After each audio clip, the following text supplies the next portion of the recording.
पेट की भूख और गैस की किल्लत। फिर जो हुआ, इंसानियत रो पड़ी। उस रात घर में चूल्हा ठंडा था और बच्चों की आंखों में आंसू। मां के पास आंसू थे, पर रोटी नहीं।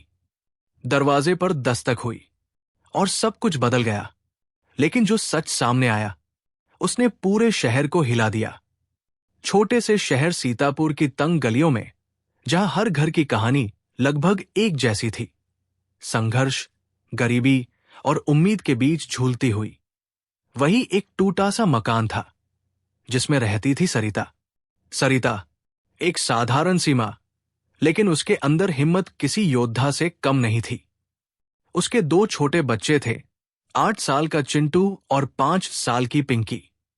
पति राजेश शहर से दूर एक फैक्ट्री में काम करता था, लेकिन पिछले 2 महीने से उसकी कोई खबर नहीं थी। ना फोन, ना पैसे, ना कोई उम्मीद। घर में जो थोड़ा बहुत राशन था, वो भी अब खत्म हो चुका था। उस शाम, जब सूरज धीरे धीरे ढल रहा था, सरिता चुपचाप खाली बर्तन को घूर रही थी। चूल्हे के पास रखा गैस सिलेंडर पूरी तरह खाली था। उसने एक बार फिर नॉब घुमाया, शायद कोई चमत्कार हो जाए।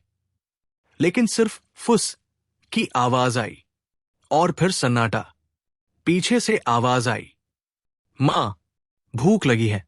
सरिता का दिल जैसे किसी ने मुट्ठी में जकड़ लिया। वो पलटी, देखा चिंटू और पिंकी दोनों उसकी तरफ उम्मीद से देख रहे थे। उसने हल्की सी मुस्कान देने की कोशिश की। बस बेटा, खाना बन रहा है। लेकिन उसकी आवाज में वो भरोसा नहीं था जो एक मां की आवाज में होता है। चिंटू समझ गया था। वो धीरे से बोला, मां, आज भी खाना नहीं ना?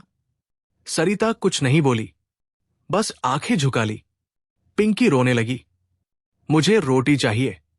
मां, उसकी ये आवाज सरिता के दिल को चीर रही थी। वो अंदर गई, पुराने डिब्बों को एक एक करके खोला, शायद कहीं कुछ बचा हो। लेकिन हर डिब्बा खाली था।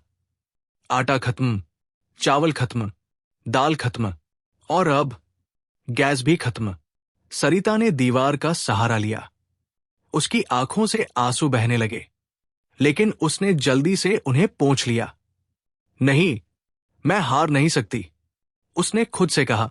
उसने अलमारी से एक पुराना पर्स निकाला। उसमें सिर्फ 20 रुपए थे। 20 रुपए में क्या आता है आजकल? ना गैस, ना राशन, कुछ भी नहीं। वो बाहर निकली, सोचा शायद किसी पड़ोसी से मदद मिल जाए। पहले दरवाजे पर गई, शर्मा जी का घर। भाभी जी, थोड़ा आटा मिल जाता क्या? बच्चों के लिए। अंदर से आवाज आई, अभी नहीं है, कल आना। दरवाजा बंद। दूसरा घर, गुप्ता जी। भैया, गैस खत्म हो गई है, थोड़ा खाना। हमारे घर भी मुश्किल है बहन, माफ करना। तीसरा घर, चौथा घर, हर जगह से सिर्फ एक ही जवाब, नहीं है। सरिता के कदम धीरे धीरे भारी होते जा रहे थे। उसके अंदर की उम्मीद टूटती जा रही थी। वो वापस अपने घर आई। बच्चे अभी भी उसका इंतजार कर रहे थे। मां, खाना? उसने सिर हिलाया, बस अभी। लेकिन इस बार वो खुद को संभाल नहीं पाई। वो बैठ गई और फूट फूट कर रोने लगी। चिंटू पास आया। उसने मां का हाथ पकड़ा। मां, रो मत, मैं सो जाता हूं, मुझे भूख नहीं है। उसकी ये बात सुनकर सरिता और टूट गई। एक छोटा सा बच्चा अपनी भूख छुपा रहा था, सिर्फ अपनी मां को रोता हुआ ना देखने के लिए। पिंकी भी चुप हो गई। वो मां की गोद में सिर रखकर लेट गई। कुछ देर में दोनों बच्चे ऐसे ही सो गए, भूखे पेट। घर में सन्नाटा था, सिर्फ दीवार पर लगी घड़ी की टिक टिक और सरिता की दबती हुई सिसकियां। रात गहरा चुकी थी। बाहर ठंडी हवा चल रही थी और अंदर एक मां का दिल जल रहा था। सरिता खिड़की के पास खड़ी थी। उसने आसमान की तरफ देखा। भगवान, मैंने क्या गलती की है? मेरे बच्चों को क्यों सजा दे रहे हो? उसकी आवाज में दर्द था। शिकायत थी और एक टूटी हुई उम्मीद। तभी ठक ठक ठक, दरवाजे पर किसी ने दस्तक दी। सरिता चौंक गई। इतनी रात को कौन हो सकता है? उसका दिल तेजी से धड़कने लगा। वो धीरे धीरे दरवाजे की तरफ बढ़ी। हर कदम के साथ उसका डर बढ़ रहा था। उसने दरवाजे के पास जाकर पूछा, कौन? बाहर से कोई जवाब नहीं आया। फिर से दस्तक हुई। ठक ठक। सरिता ने हिम्मत जुटाई और धीरे से दरवाजा खोला। दरवाजा खुलते ही उसकी आंखें फटी की फटी रह गई, क्योंकि दरवाजे के सामने कोई खड़ा नहीं था, लेकिन जमीन पर एक बड़ा सा थैला रखा था। सरिता ने इधर उधर देखा। गली बिल्कुल खाली थी। कोई नहीं, सिर्फ सन्नाटा। उसने धीरे से थैले को उठाया। दिल अभी भी तेजी से धड़क रहा था। वो अंदर आई और थैले को खोला। जैसे ही उसने अंदर देखा, उसकी आंखों से आंसू बहने लगे, क्योंकि उस थैले में था आटा, चावल, दाल, सब्जियां और एक पूरा भरा हुआ गैस सिलेंडर। सरिता के हाथ कांपने लगे। वो समझ नहीं पा रही थी, ये सब किसने भेजा, क्यों भेजा? और सबसे बड़ी बात, इतनी रात को बिना बताए। उसने बच्चों की तरफ देखा जो भूखे सो रहे थे, फिर उस थैले की तरफ जिसमें आज उनकी जिंदगी की उम्मीद थी। लेकिन सरिता के मन में एक सवाल बार बार उठ रहा था, आखिर ये सब किसने किया? और उसे ये बिल्कुल भी अंदाजा नहीं था कि इस मदद के पीछे जो सच्चाई छुपी थी। सरिता के हाथ अब भी कांप रहे थे। उसने थैले से एक एक सामान निकालना शुरू किया। ताजा आटा, बढ़िया चावल, दाल, तेल, मसाले और सच में एक नया भरा हुआ गैस सिलेंडर। उसकी आंखों से आंसू लगातार बह रहे थे, लेकिन ये आंसू अब सिर्फ दर्द के नहीं थे। इनमें राहत भी थी और हैरानी भी। कौन हो सकता है? वो बार बार खुद से यही सवाल पूछ रही थी। उसने जल्दी से गैस लगाया। कई दिनों बाद चूल्हा जला था। जैसे ही आग जली, सरिता कुछ सेकंड तक उसे बस देखती रह गई। उसके चेहरे पर हल्की सी मुस्कान आई, लेकिन दिल में सवाल अभी भी जिंदा था। उसने जल्दी जल्दी रोटी और थोड़ी सब्जी बनाई। फिर बच्चों के पास गई। चिंटू, पिंकी, उठो बेटा, खाना खा लो। दोनों नींद में ही उठे। जब उन्होंने प्लेट में गरम गरम रोटी देखी, उनकी आंखों में चमक आ गई। मां, सच में खाना है? पिंकी ने मासूमियत से पूछा। सरिता ने सिर हिलाया। हाँ बेटा, आज पेट भर के खाओ। दोनों बच्चे ऐसे खाने लगे जैसे कई दिनों से भूखे हों। सरिता उन्हें देख रही थी। हर निवाला जैसे उसके दिल को सुकून दे रहा था, लेकिन उसकी नजर बार बार दरवाजे की तरफ जा रही थी। कौन था वो? अगली सुबह पूरे मोहल्ले में एक अजीब सी हलचल थी। लोग आपस में कुछ फुसफुसा रहे थे। सरिता जैसे ही बाहर निकली, शर्मा जी उसे देखते ही बोले, अरे बहन, कल रात तुम्हारे घर भी आया क्या? सरिता चौंक गई। क्या? तभी गुप्ता जी भी बोल पड़े, हमारे दरवाजे पर भी किसी ने रात में राशन रख दिया, बिना बताए। सरिता का दिल जोर से धड़कने लगा। क्या? आपके यहां भी? हां, और सिर्फ हमारे नहीं, पूरे मोहल्ले में, शर्मा जी ने कहा। अब सब लोग एक दूसरे की तरफ देखने लगे। हर किसी के चेहरे पर एक ही सवाल था, आखिर ये कर कौन रहा है? हर गली, हर मोहल्ले में यही चर्चा थी। रात को कोई आता है और जरूरतमंदों के दरवाजे पर चुपचाप राशन रख जाता है।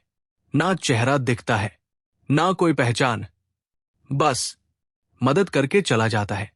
लोग उसे नाम देने लगे।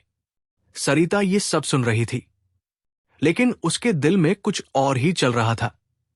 उसे लग रहा था, ये कोई आम इंसान नहीं हो सकता।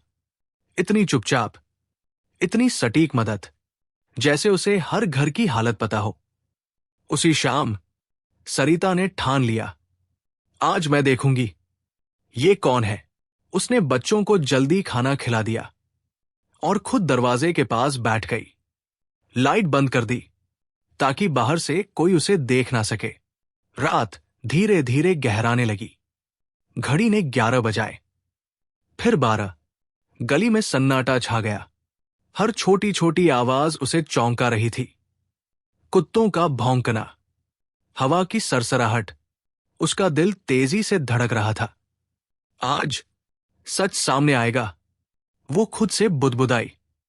रात के करीब 1 बजे अचानक उसे किसी के कदमों की हल्की हल्की आवाज सुनाई दी। ठप ठप ठप। सरिता की सांसें रुक गई। वो धीरे से उठी और दरवाजे के पास आकर खड़ी हो गई। आवाज बिल्कुल उसके दरवाजे के सामने आकर रुक गई। उसका दिल जैसे बाहर आ जाएगा। फिर ठक ठक। दरवाजे पर दस्तक हुई, लेकिन इस बार सरिता तैयार थी। उसने बिना समय गवाए झट से दरवाजा खोल दिया, लेकिन जो उसने देखा उसने उसकी रूह तक हिला दी। दरवाजे के सामने एक साधारण सा आदमी खड़ा था। फटे पुराने कपड़े, चेहरे पर दाढ़ी, आंखों में अजीब सी शांति। हाथ में एक छोटा सा थैला था। सरिता उसे घूरती रह गई। तुम? उसकी आवाज कांप रही थी। वो आदमी मुस्कुराया। हां, मैं। तुम ही हो जो ये सब कर रहे हो? सरिता ने पूछा। उसने धीरे से सिर हिलाया। हां, लेकिन वो कुछ बोल ही रहा था कि सरिता ने उसे बीच में रोक दिया।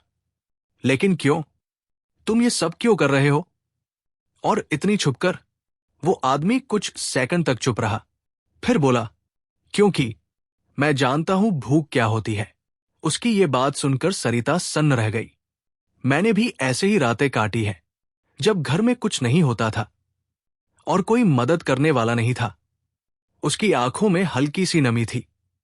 इसलिए मैंने सोचा, जो दर्द मैंने झेला वो किसी और को ना झेलना पड़े। लेकिन तभी सरिता की नजर उसके हाथ पर गई। उसकी कलाई पर एक पुराना सा धागा बंधा था, ठीक वैसा ही धागा जो उसने सालों पहले अपने पति राजेश के हाथ पर बांधा था। सरिता की सांसें रुक गई। उसका दिमाग सुन पड़ गया। ये धागा। वो बुदबुदाई। उसने उस आदमी का चेहरा गौर से देखा। दाढ़ी, बिखरे बाल, बदला हुआ चेहरा, लेकिन आंखें, वो आंखें वही थी। सरिता के मुंह से अचानक निकला, राजेश। वो आदमी कुछ सेकंड के लिए चुप हो गया, फिर धीरे से मुस्कुराया और बोला, हां सरिता। ये सुनते ही सरिता के पैरों तले जमीन खिसक गई। तुम जिंदा हो? उसकी आंखों से आंसू बहने लगे। 2 महीने से तुम कहां थे? एक बार भी खबर नहीं दी। उसकी आवाज में गुस्सा भी था, दर्द भी और राहत भी। राजेश ने गहरी सांस ली। कहानी लंबी है सरिता, लेकिन सच इतना आसान नहीं है। उसकी आंखों में एक अजीब सी गंभीरता थी। जो तुम सोच रही हो, सच उससे भी ज्यादा डरावना है। सरिता की आंखों से आंसू रुक ही नहीं रहे थे। सामने उसका पति राजेश खड़ा था, जिसे उसने लगभग खो ही दिया था। लेकिन उसकी हालत, उसका चेहरा, उसकी बातें, सब कुछ अजीब था। अंदर आओ, सरिता ने धीरे से कहा। राजेश बिना कुछ बोले अंदर आ गया। घर में वही पुरानी खुशबू थी, वही दीवारें, वही टूटी कुर्सी, लेकिन आज सब कुछ बदल चुका था। बच्चे अंदर सो रहे थे। राजेश ने एक नजर उन पर डाली। उसकी आंखें भर आई। वो धीरे से उनके पास गया, चिंटू के सिर पर हाथ रखा। मेरा बेटा। उसकी आवाज भर्रा गई। फिर पिंकी को देखा। मेरी गुड़िया। उसने खुद को संभालने की कोशिश की, लेकिन उसका दर्द साफ दिख रहा था। कुछ देर बाद सरिता और राजेश आमने सामने बैठे थे। कमरे में सन्नाटा था, सिर्फ घड़ी की टिक टिक और उनके दिलों की धड़कन। अब बताओ, सरिता ने धीरे से कहा। कहाँ थे तुम इतने दिन? राजेश ने गहरी सांस ली, फिर बोलना शुरू किया।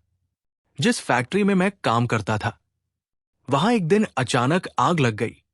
सरिता का दिल दहल गया। क्या? हां, बहुत बड़ी आग। कई लोग। उसी में। राजेश रुक गया।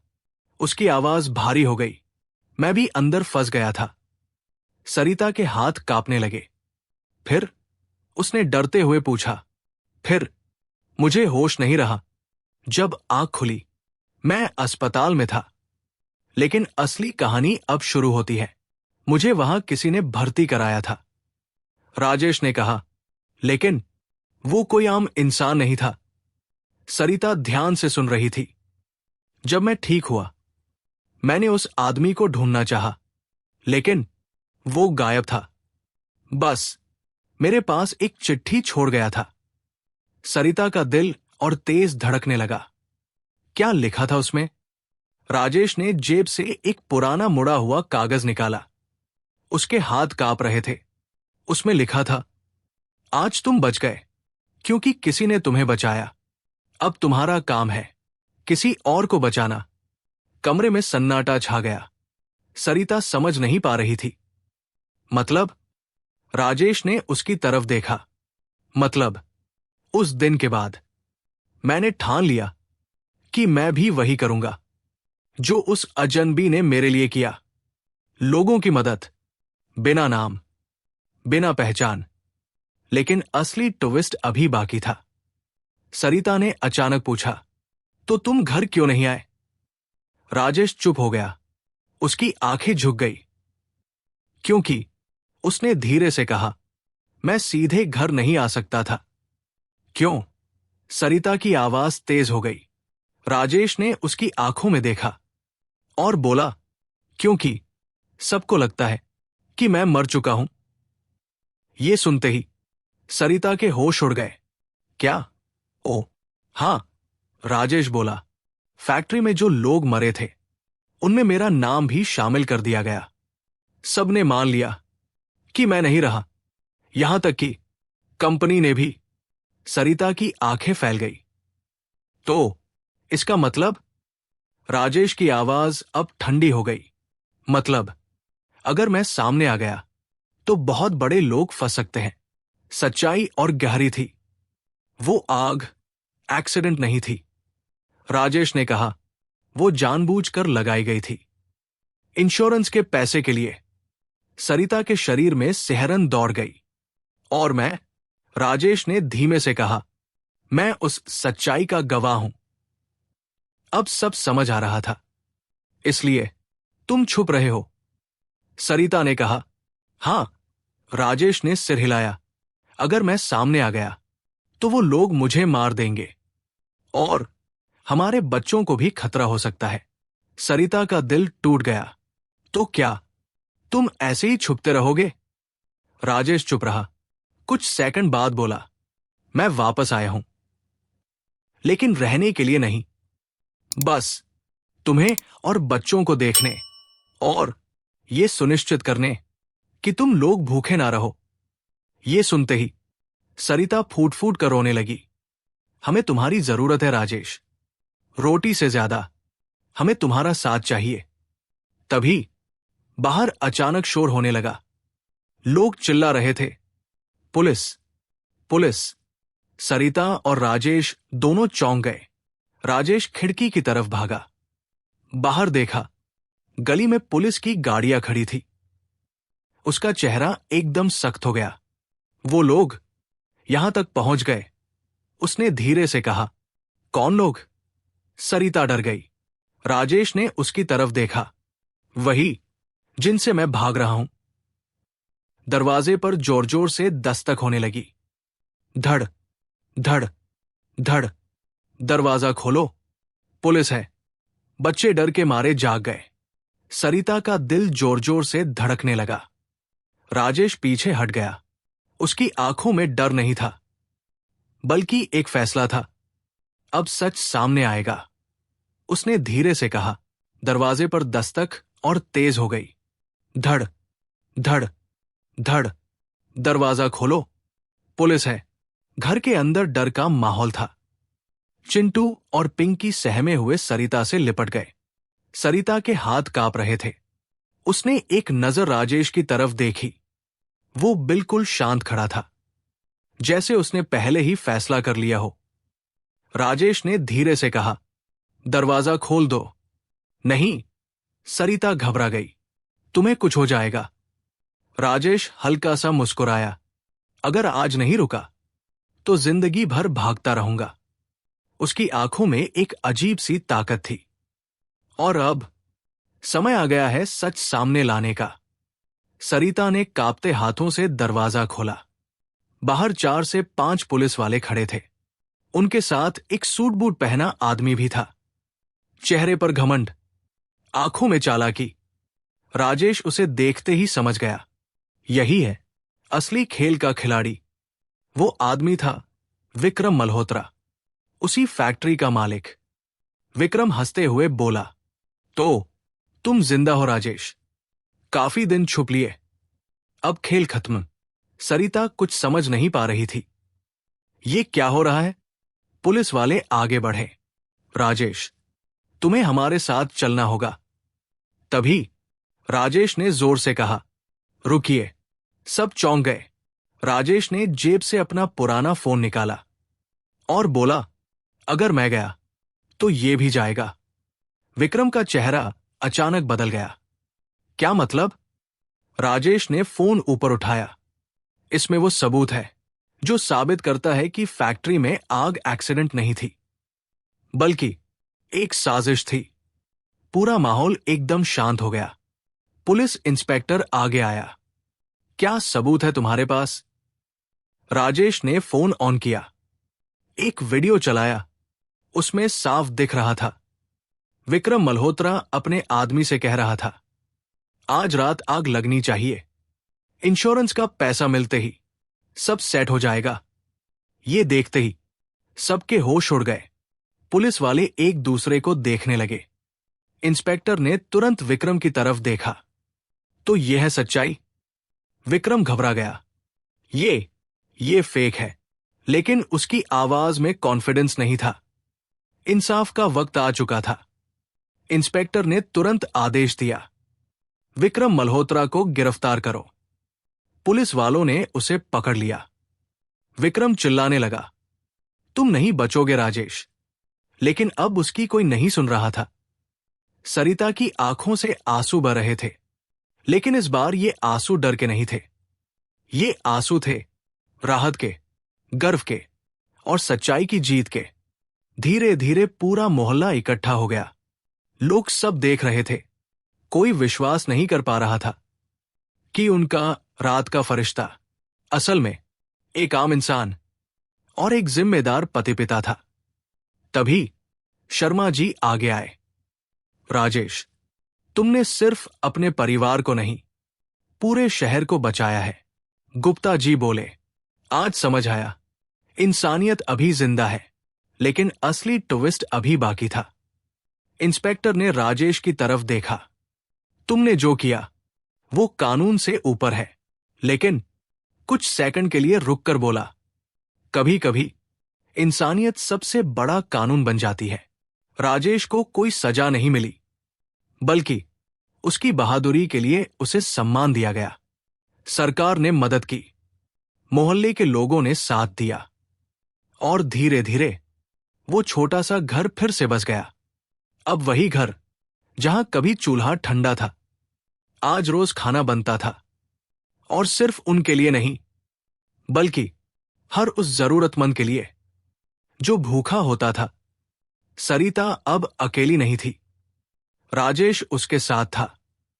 बच्चे खुश थे, और सबसे बड़ी बात, अब वो किसी के भूखे सोने का इंतजार नहीं करते थे, बल्कि किसी को भूखा सोने ही नहीं देते थे। कहानी खत्म नहीं होती, क्योंकि ये सिर्फ एक घर की कहानी नहीं है। ये हर उस इंसान की कहानी है जो खुद दर्द सहकर भी दूसरों के लिए रोशनी बनता है। क्योंकि पेट की भूख और गैस की किल्लत से बड़ी अगर कोई चीज है तो वो है इंसानियत।